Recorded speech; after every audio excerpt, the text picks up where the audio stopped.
The Buffalo Bills can improve to 5-1 going into the bye with a win on Monday night. I'll tell you how the Bills can get that done today on Locked On Bills.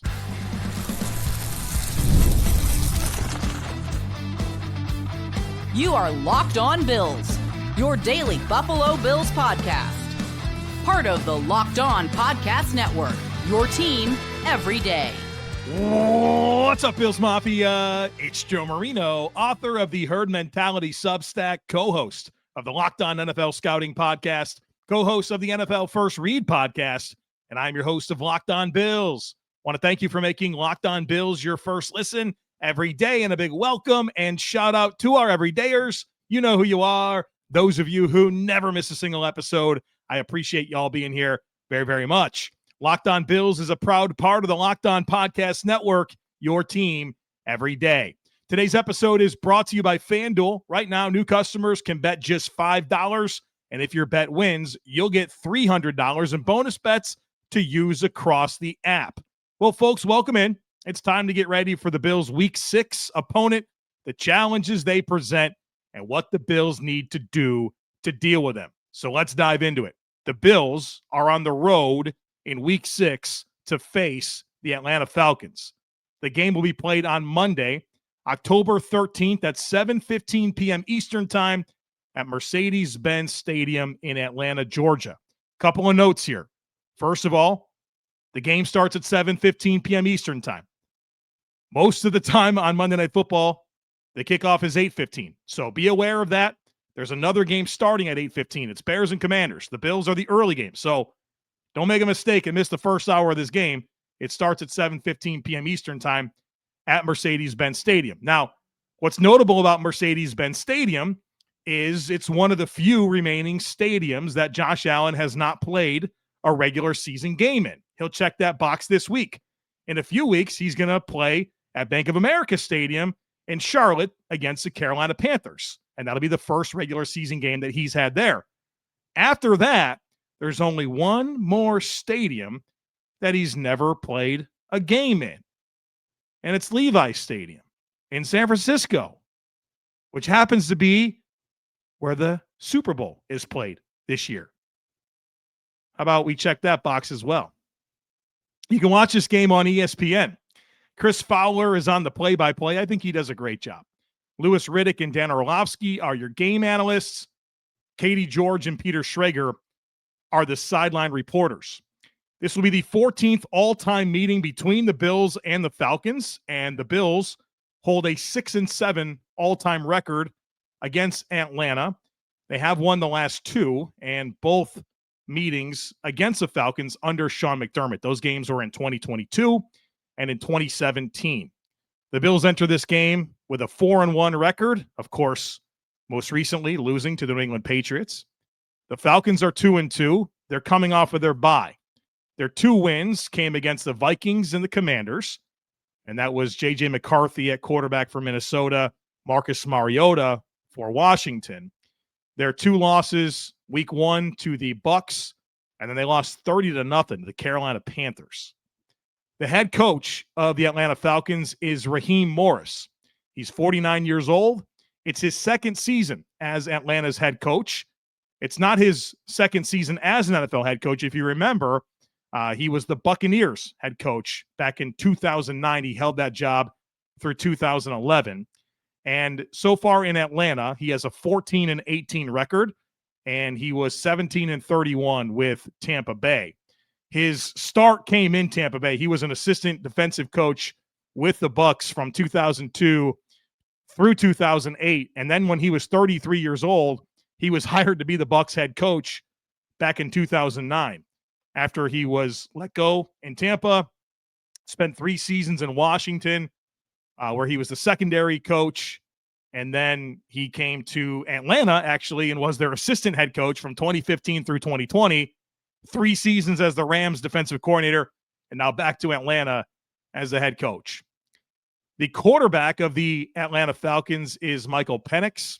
He's 25 years old, 6'3", 220 pounds, was a first-round pick, number 8 overall in 2024 out of Washington. Penix has started 7 career games, and the Falcons are 3-4 in those starts. So far in 2025, he's completing 62% of his passes, 230 passing yards per game, 3 passing touchdowns, 3 interceptions, and a passer rating of 82.7.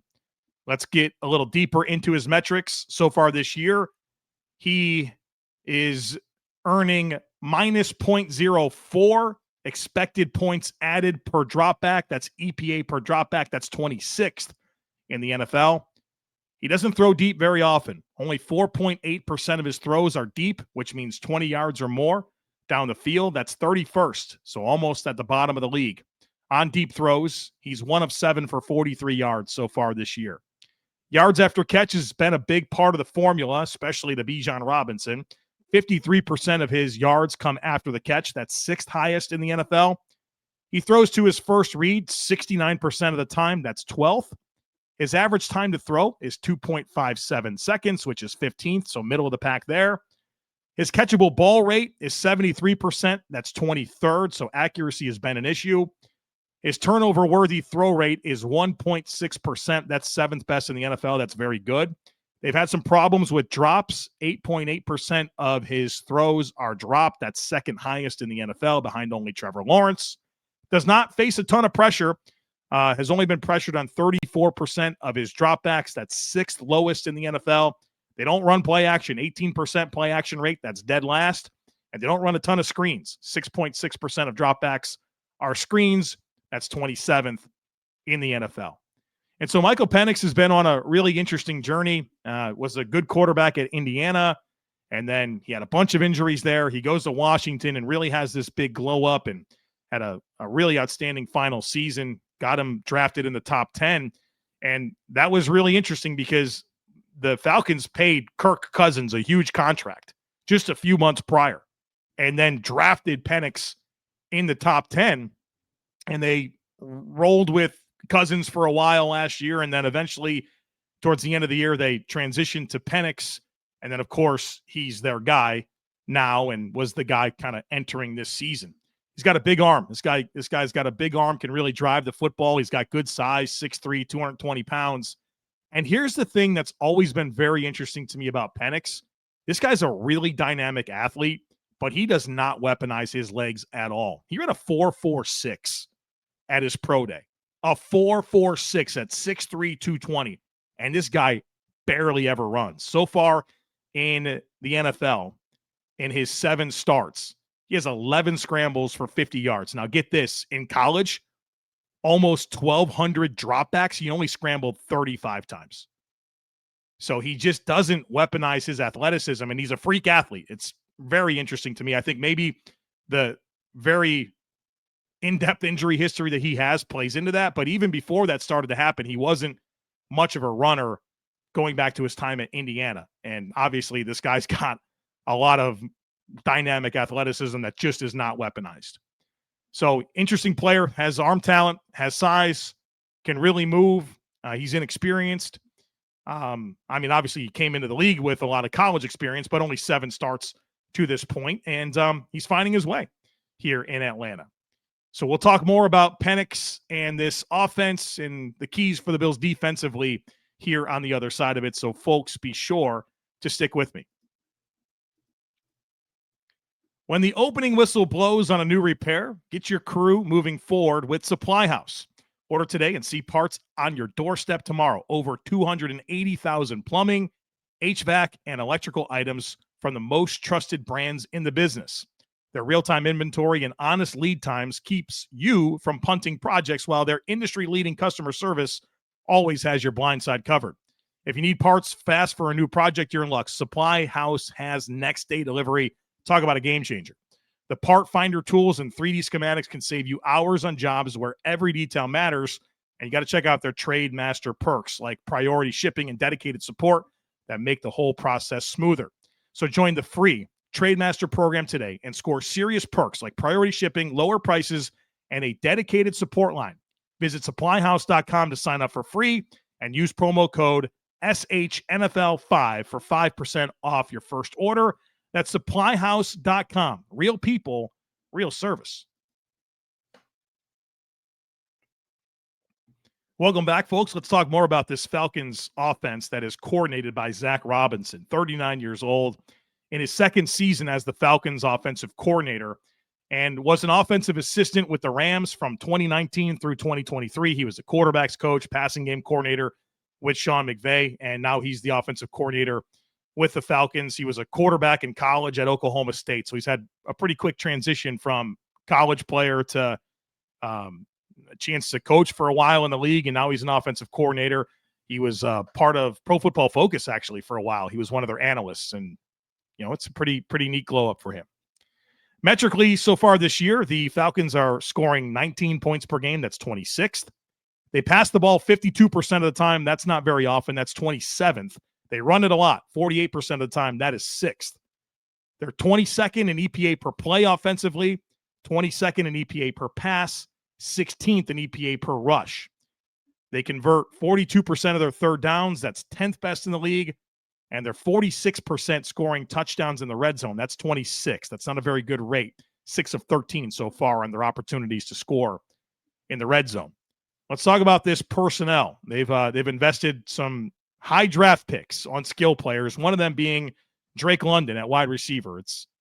That's their number one receiver. He had a huge year last year, and he's a unique challenge. He's really big. He's got really good size, physical player, dynamic ball skills, has really good route running skills for a guy that's that big. You don't typically see bigger receivers able to really sink and drive and pivot and hinge and turn, but he can do that at a pretty high level for his size, and then the ball skills and physicality are A+. So that'll be a good test for Buffalo. Their other primary receiver is Darnell Mooney. We'll see if he can go. He didn't practice on Thursday, and he's been battling an injury. We'll see if he can go. That's obviously a big part of their equation. That's a player that can really help them stretch the field, and we'll see if he can play. Ray McLeod is their slot receiver. They obviously will play a lot of different players. They don't necessarily have a primary slot, but if there was a guy in 11 personnel that would ideally be on the field in the slot for them, I think it is Ray McLeod, a former pick of the Bills, who's went on to have a pretty good career as a returner and slot player in the NFL. And then Casey Washington would probably have a role if Darnell Mooney can't play. And Washington's a second-year player, 6'2", 200 pounds. Late-round pick that, still kind of proving his way. He has 9 targets so far this year. But if Mooney can't go, I would assume you'll see some Casey Washington in 11 personnel to go with London and McLeod. At tight end, Kyle Pitts is the guy, former top 5 pick, and he's a flashy player. He's a very potent guy. His production so far this year has been pretty strong. And, I think he's really dangerous. But obviously he's not been super consistent. He's a freak in terms of height, weight, speed, and had 1,000 yards as a rookie. And then the last couple of years has been a little bit more challenging in terms of finding consistent production. But it feels like this year has kind of come together pretty well for him. And he's going to play flexed out and in a lot of different alignments. And, he's got the potential to be a mismatch player. Their number 2 tight end is Charlie Werner, been in the league for a while. Think your classic number 2 tight end. I think he was with San Francisco for a while. So part of that McVay, Shanahan type tree. Their running back, you probably heard of this guy, Bijan Robinson. He's special running back. 5'11", 215, 220 pounds, explosive speed, really good contact balance. He's elusive. He's got wiggle. He's got all the stuff, right? All the stuff that you could think of in a running back. Bijan Robinson has it. This is, I do draft work and been scouting players for a long time, and Bijan Robinson, about the easiest evaluation I've ever done. Special running back. And he presents a great challenge for this Bills defense. They'll get another running back going as well, Tyler Algier, who's no slug, 5'11", 220, physical runner. Can really pound the ball between the tackles. And, his presence allows Bijan Robinson to have an even bigger role in the passing game. And so they got a good 1-2 punch there at running back and Robinson and Algier. When it comes to carries so far this year, and remember, they've only played 4 games. Bijan Robinson has 64 carries. Tyler Algier has 43. So you can see, 2 guys that are pretty involved in this running back room. When it comes to target distribution, Drake London, 35 targets, Bijan Robinson, 23, Kyle Pitts also with 23. Then you go down to Darnell Mooney, who has 15, but in 3 games.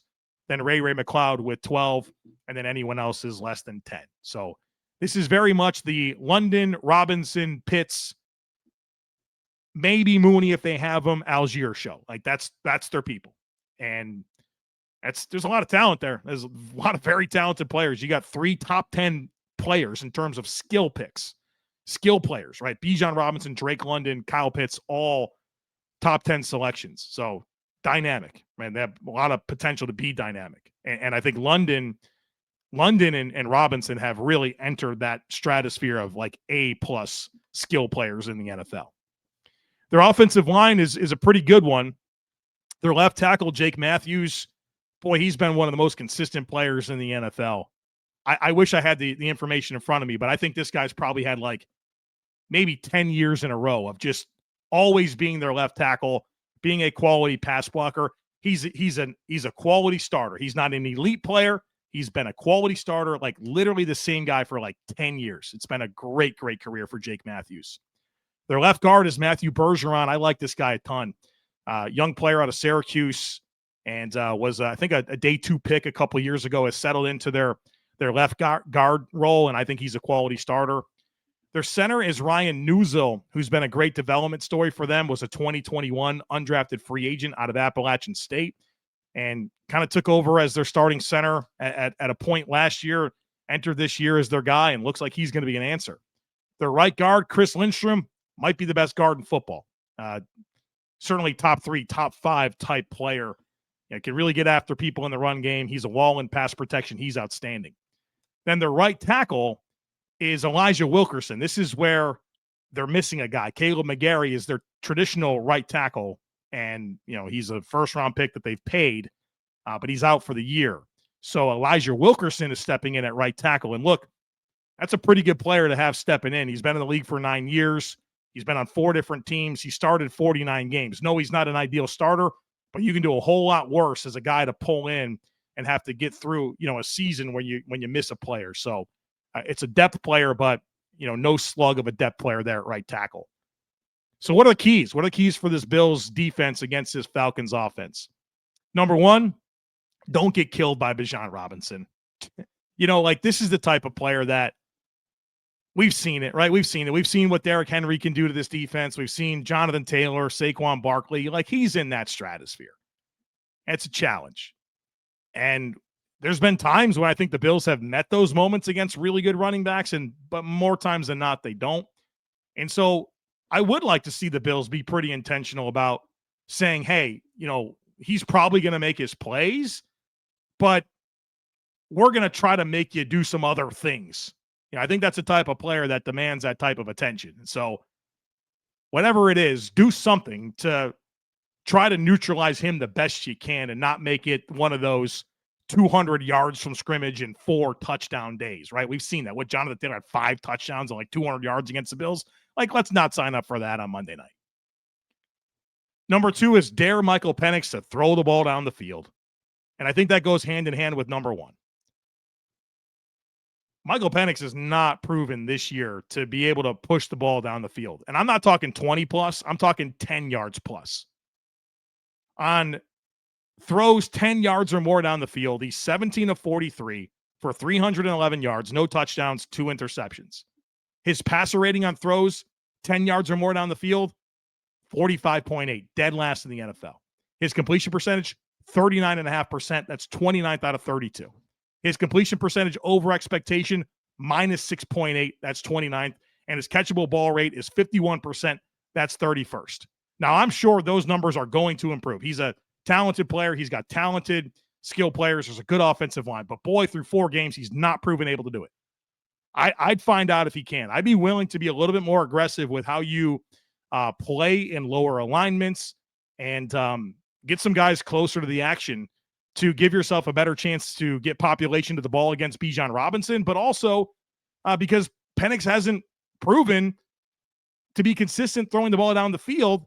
And even in terms of deep shots, he just hasn't done it much. So I'd invite it a little bit. And maybe you give up a play, but the idea of just getting slaughtered by Bijan Robinson for 60 minutes is not very appealing to me. Number 3 is this needs to be a Christian Benford statement game. The guy has not played to his standard. There's no doubt about it. The guy was awesome for the previous 2 seasons, and so far this year, it has not been his best ball. And he's got a great opportunity to match up with Drake London. And Christian Benford is pretty much the exact type of corner you'd want to go up against Drake London. Drake London's going to make his plays. He's a special talent. But Benford can rise to this occasion as well. And there should be some good back and forth. This shouldn't be a matchup dominated by Drake London. So if there ever was a week for Christian Benford to remind us of who he is, this would be it. And then number 4 is you got to try to take advantage of this backup right tackle. Like I said, he's not a slug, but he's a backup right tackle. It's a left-handed quarterback, so this is the blind side. Greg Rousseau's coming off of a great game. Bosa has obviously had great games, a little quiet last week. This is the type of game where you really want those 2 guys to show up as paid, veteran, first-round defensive ends against a career backup at right tackle.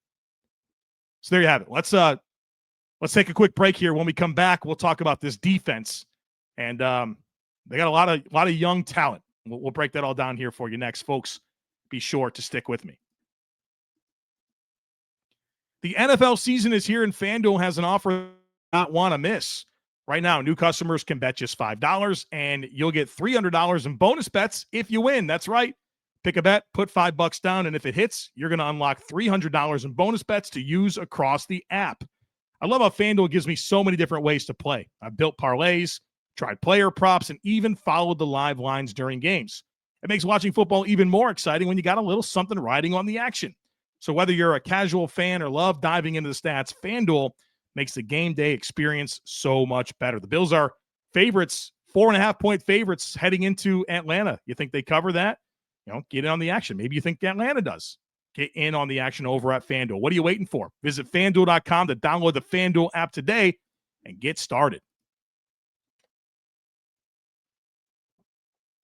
Welcome back, folks. Let's talk about this Falcons defense coordinated by Jeff Ulbrich. That's a familiar name. He's 48 years old. It's his first year back as the Falcons defensive coordinator. He was their defensive coordinator back in 2020, and he's back as their defensive coordinator. In between 21 through 24, he was the Jets defensive coordinator under Robert Saleh, and then was their interim head coach last year. So there's been a lot of Jeff Ulbrich game planning against Josh Allen and this Bills offense. So Bills know him well. He knows the Bills well. So far this year, the Falcons are allowing 21.5 points per game. That's 15th. They're 9th in defensive EPA per play, 5th in EPA per pass, 27th in EPA per rush. They allow a third down 34% of the time, a third down conversion 34% of the time. That's actually really good. 6th best in the league. Their red zone defense has been a struggle. They're allowing touchdowns 67% of the time to opponents in the red zone, 4 of 6 so far this year. That's 25th in the NFL. They run man coverage 30% of the time. That's 10th highest in the league, and they've been blitzing a lot. In fact, they have the number 1 blitz rate in the NFL, 44% blitz rate. That's number 1, and that goes with a pressure rate that's 7th best in the NFL. So they're blitzing, and it's working.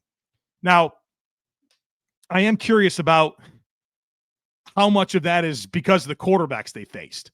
They faced J.J. McCarthy in his second career game, Bryce Young, and a backup in Marcus Mariota. And Mariota didn't have Terry McLaurin in that game against Washington. And then, of course, they played Baker Mayfield in week 1, and they were down several starting offensive linemen that game. So is this who this Falcons defense is going to be, or did they just play the type of quarterbacks that you want to blitz into oblivion? If you go back to last year with the Jets, Jeff Ulbrich's defense was middle of the pack with blitz rate, really half of what it was this year. It was in like about 20%. This year it's 44%. So I don't know what to think of that, but through 4 games, they're blitzing more than any defense in the league. So far this year, they're very high in percentage of cover 3, number 2 in cover 3 rate, number 10 in cover 1 rate, number 7 in cover 4 rate. So those are the shells you're going to get, which is exciting because they don't play many split safety looks. In fact, they have the lowest rate of split safety coverages in the league. So an interesting recipe I know they might play the Bills differently, but that's what they've done to this point. Let's talk about their personnel. David Onyemata at defensive tackle. We're talking defensive lineman here. That's their best defensive lineman, veteran in the league, balanced player, man. He can get after you. He can get after you in the run game. He can get after you rushing the passer. He's a good veteran defensive tackle. Not an elite player, but a good starter. Zach Harrison will be kind of a 5 tech, playing out towards the tackles. He's a 2023 third-round pick out of Ohio State. He's got length and heavy hands and good athleticism, but still developing. Brandon Dorless is a very similar player, but a more recent pick, a 2024 fourth-round pick out of Oregon. Another one of those long arms, heavy hands, can two-gap, those types of 5 techs. They have Rook Ororhoro, a 2024 second-round pick out of Clemson. He's athletic. He's 295 pounds, very, very athletic, new to football, and you could tell, right? He's still kind of finding his way, but has a really dynamic athletic profile. On the edge, they got that Leonard Floyd guy. You remember him from a couple years ago in Buffalo. He spent last season with the Niners. Now he is with the Falcons. Arnold Ebiketie is another one of their key edge rushers, recent pick out of Penn State. He's probably their best pass rusher last year. I think he's more of a third best edge rusher. Young player that's still finding his way, but I don't think he's become a great pass rusher. I think he'll be a good one. And then they had 2 first-round picks this year, and that's their other 2 edge players, Jalen Walker out of Georgia and James Pierce out of Tennessee. All of these guys are small but explosive. They're all like 245 pounds. Some of them have good length, some of them don't, but they're really, really bursty and bendy. They definitely have a type here that they're after here on the edge. So it's an interesting mix. They're going to play all those guys. They all get a lot of run. They're speedy, bursty, bendy guys. And then they have the long arms, heavy hands on the inside. So it's a multiple defense. You know, they're going to try to create runways and send speed through it. That's what they're going to try to do. At linebacker, Caden Ellis, I really like him. I think he's an underrated player. He's 30 years old, started his career with the Saints. Quiet to start his career, but then kind of towards the end of his rookie deal, you start to feel him coming along as a starter, and then he goes to Atlanta. I think he's a really good player. His running mate is Divine Diablo, free agent signing, was with the Raiders. One of those converted safeties. He was a safety at Virginia Tech and has made a transition to linebacker and become a pretty good linebacker in the NFL, one of those matchup type guys. And so what's interesting about this front, it's a very small front. If you think the Bills have a small front, this is smaller, I assure you. They have one player on their defense that's over 300 pounds. It's David Onyemata at 310. They got a bunch of 240-pound edge players. Caden Ellis has got good size at Mike linebacker, but Divine Diablo is a 223-pound converted safety. So if you think the Bills are the only team that's a little small on defense, boy, check out this Falcons team. They're tiny. One player over 300 pounds. That's it. One. David Onyemata. They're going to have 240-pound edge players and a 223-pound linebacker. In the secondary, their number one corner is A.J. Terrell. He's a good player. I don't know that he's an elite player, but he's a quality starter. And he's missed some time this year. It sounds like he's going to be back for Monday, though. His running mate is Mike Hughes, who I think is more of a depth player that has to start for them. I think that's a concern for them as their other corner spot. Their slot player is Billy Bowman. He's a rookie. And boy, he's aggressive. He's physical. He's athletic. But he really struggles to tackle. I mean, you watched him in college, boy, he missed so many tackles, and it's showing up in the NFL. So there's some give and take with having him as their slot player. Their safeties, boy, this is a good pair. Jesse Bates and Xavier Watts. Jesse Bates has been one of the best center fielder free safeties in the league for a long time. And they drafted this Xavier Watts out of Notre Dame. Absolute ball hawk. Way underdrafted. Good football player. They got 2 really dynamic ball hawking safeties. So what are my keys for the Bills' offense against this defense? Number 1, you run the ball. Run the ball. This team's 27th in EPA per run. They're tiny up front. Like I said, only one player over 300 pounds. They got small edge players, a small starting linebacker. Run the ball. Run the ball. Put your big people on there. Put Hawes out there and Knox. get Alec Anderson going, whatever, and mash it up. Bills got a big challenge with Bijan Robinson. They got a big problem with James Cook in this Bills rushing scheme. Run the ball. They hadn't proven to stop the run this year, and they ain't seen anything like what the Bills can do running the football. And kind of in concert with that, these corners, all of them struggle to tackle. A.J. Terrell, Mike Hughes, Billy Bowman, those are below average tackling defensive backs. If you can force them to be part of the run fits, kind of attack the edges a little bit, run at those 240-pound edges and those corners that can't tackle, I like that. I like that for Buffalo. Number 2, we talked about this when the Bills played the Saints. You're going to get a lot of one high, middle of the field, closed coverage, and mostly cover 3. Work the seams, work the flats, work your mesh concepts. Those are all things the Bills like to do. Do it. This defense is going to present some opportunities. Number 3 is you got to be ready for the blitz. This defense has blitzed a ton. I think some of that is based on opponent, but that's what they've shown. And when you think about just the structure of what they have, speed, right? Bursty edge players. They got long arms, length, power with their interior players. They're going to want to get creative with their simulated pressures. They're going to want to run twists and stunts. They're going to want to be creative with how they attack the pocket. That's why they built it this way. So you got to be really sound from a protection standpoint. They're 7th in pressure rate. It's kind of working what they're doing. Now, again, look at the quarterbacks they've faced. Josh Allen, 7th in EPA per dropback when blitzed. And actually, this is a really cool number. Josh Allen's only pressured on 27% of dropbacks where he's blitzed. That's 3rd lowest in the NFL. So we'll see what they do, but you got to be ready for the blitz. So your protection schemes, your communication, your hot routes, all of that stuff's got to be on point this week. And then number 4 is you got to be aware of these ball hawking safeties. Jesse Bates, Xavier Watts, they will break on the ball and take it away. And Josh Allen, he challenged that rookie safety with the Saints, Jonas Sanker, and he made 2 really good plays on the ball, including 1 interception. Bates is a proven commodity, and Xavier Watts has declared himself pretty quickly as a ball hawk. So don't mess with that, right? Don't mess with that. Be careful. Got to know where those guys are, and don't test those guys in coverage because they will pick it off. Real quick on special teams, their kicker is Parker Romo. That's already their 2nd kicker. In fact, they had a battle in camp between Younghoe Koo and this, I think the guy's last name was Craig, was from, I think, Europe. And they had a big battle between those 2 guys in preseason. Neither one of them is their kicker. They bring in this Parker Romo. Parker Romo was an undrafted free agent in 2022 and has been on 7 teams. All right. And that includes 1 year in the XFL.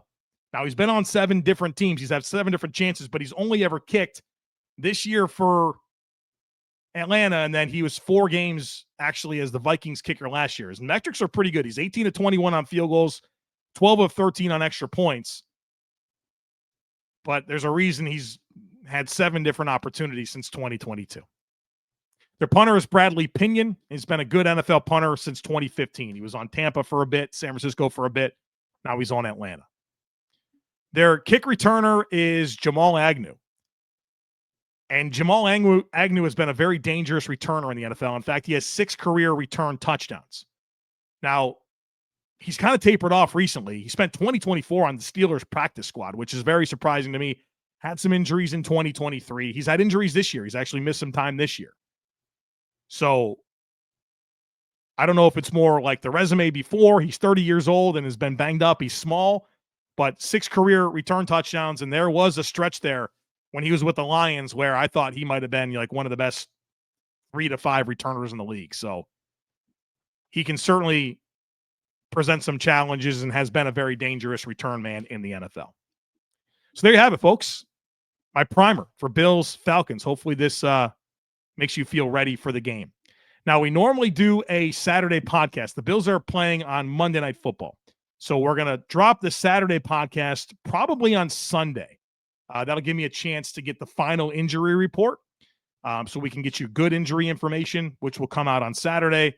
And we'll also give you the predictions and my final thoughts entering the game. So that'll probably drop on Sunday.